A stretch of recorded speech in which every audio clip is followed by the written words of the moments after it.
Humans have always looked into the night sky and wondered, who are we? Where are we? Are we alone?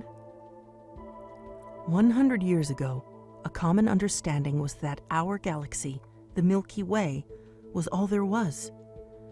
But now we can see more than 100 billion galaxies, and astronomy is on the verge of seeing light from the origin of the universe. How has this become possible? This building is Steward Observatory at the University of Arizona in Tucson.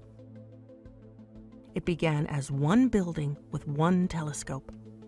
Now, Steward Observatory has become much more than this one building. It is an institution of many telescopes and laboratories and people. It is the only lab in the world where massive telescope mirrors are made. It is a pioneer of infrared astronomy, which reveals what was once invisible to the eye. And it developed some of the most complex astronomy instruments for use in space. Why Steward Observatory came to be and what it gave birth to is the story of visionary people, the events of the modern age, and the human need to understand our place in the universe. This is the story of Steward Observatory.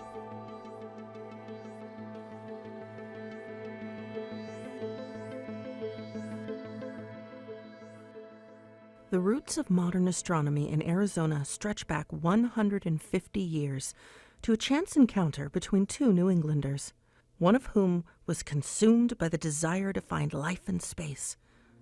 Percival Lowell was born to a wealthy Massachusetts family. A graduate of Harvard, he thought of himself as an astronomer. He had a lot of money, and he was interested in the planet Mars. And in those days, if you had the money to build your own observatory, you became an expert in that field, no matter what your educational background was. The other New Englander was Andrew Ellicott Douglas, a 28-year-old with a bachelor's degree in physics.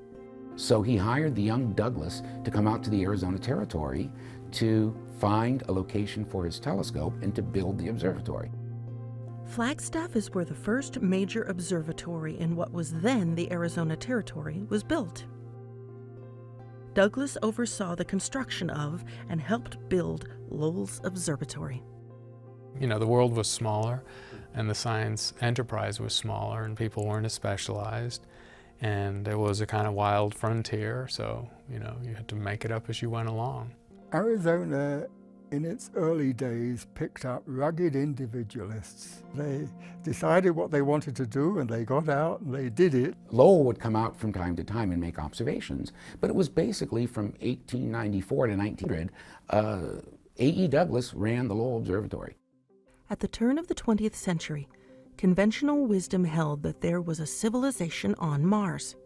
There were Martians, because Mr. Lowell said so, and he had the biggest telescope that was looking at Mars. Douglas would draw by hand what he observed on Mars. Lowell used these sketches to create his own imaginative drawings of Mars. And then he came up with an entire story of a dying civilization on a planet in a desert-like state, and canals are brought down from the ice caps of Mars to bring water to the Martian civilization. And of course, some of the articles published by Lowell would inspire H.G. Wells to write The War of the Worlds. One winter night, Douglas observed unusual activity on Mars.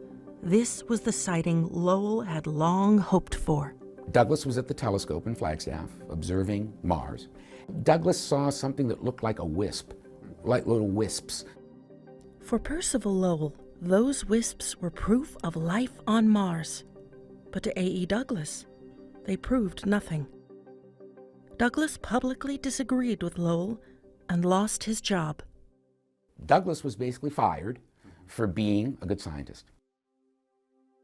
Jobs in professional astronomy were not abundant in those days. At the age of 40, A.E. Douglas took a job at the University of Arizona and began a new career teaching geography and physics. From the moment Douglas arrived in Tucson, he wanted to build an observatory that rivaled the Lowell Observatory in Flagstaff.